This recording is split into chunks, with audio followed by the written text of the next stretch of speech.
Welcome to the Texas Air and Space Museum at the Rick Husband Amarillo International Airport. My name is Ron Furnick. We've prepared a series of videos to familiarize our volunteers with our displays and aircraft. Though not comprehensive, they should provide a good basic knowledge to share with our guests. Our more experienced volunteers have prepared materials and information that can be studied on each aircraft. Please be considerate of our guests and their time limitations. Ask them the time they have available and limit your presentation accordingly. If there is anything I can do to help, or any of our volunteers, please ask. Thank you for being a volunteer at the Texas Air and Space Museum. A modern hot air balloon, a wicker gondola, is typical. They're durable and lightweight.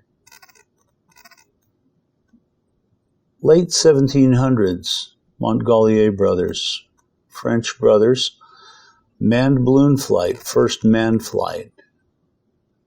Civil War, hydrogen balloons used on a limited basis for observation.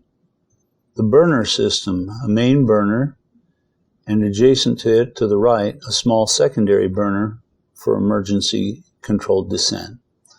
A 1946 air coupe, delivered to us by Cecil Ingram and donated when he was 89 years old. After his military service in World War II, his wife, who he met in a church choir in Tulsa, agreed to marry him if he could provide a living, an income for their family. He came to Dalhart, established a flight training school and a crop dusting service. An air coupe is a very basic airplane, easy to fly. Take our guests from the known to the unknown, oil pressure, airspeed. Radio-controlled aircraft. Drones, by definition, unmanned aircraft that we've had since World War I, over 100 years. Marshall Space Flight Center, Huntsville, Alabama. NASA has been very generous with us. If there's an artifact that has been in space, NASA calls it flown. These Apollo and Skylab film canisters have flown. We have also a NASA shuttle stowage container. We believe it's flown, but don't have any documentation to prove that. Otto Lilienthal, the Flying Man, Germany, late 1800s, made over 2,000 flights. On a hill he built himself for that purpose. His carefully documented flights were a tremendous help to the Wrights, who accredited their success to him. One of our volunteers sold hang gliders here in Amarillo in the 70s. Even though you don't have to have any sort of a license, he would not sell you a kite if you didn't first take instruction. He simply didn't want anybody getting hurt. If you didn't have something to jump off of, an ultralight, a powered hang glider. This particular aircraft, a Pterodactyl Ascender, was built in Salt Lake City, Utah, and later used in Corpus Christi for advertising. Power typically comes from a small engine. This engine is a Cuyuna snowmobile engine built in Minnesota.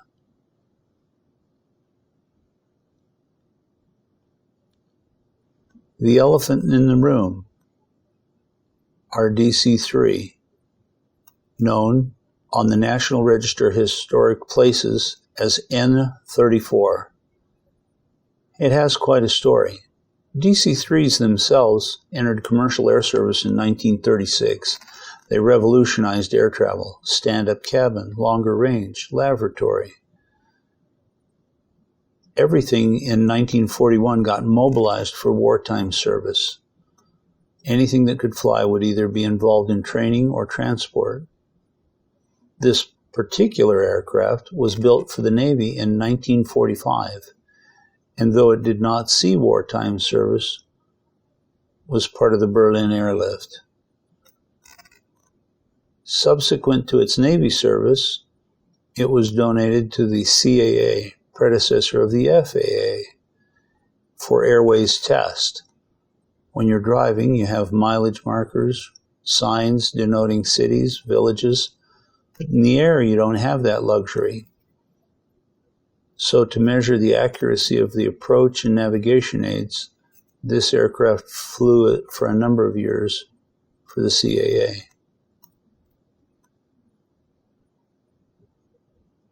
This model was 8 years in the making. The man who built it, concerned that as a radio-controlled airplane he might damage it, donated it to the museum to share with us so that it would not be hurt. Inside the laboratory, we have radio racks and passenger seats. Typical to the era, the aircraft would hold 21 to 32 passengers. The radio racks take their place for a radio test, both on the right and left side of the cabin. The navigation station for maps and charts. The engineer station to check the accuracy of the navigational and approach aids. A recorder to log that data. The cockpit is somewhat simple, as is the air coupe.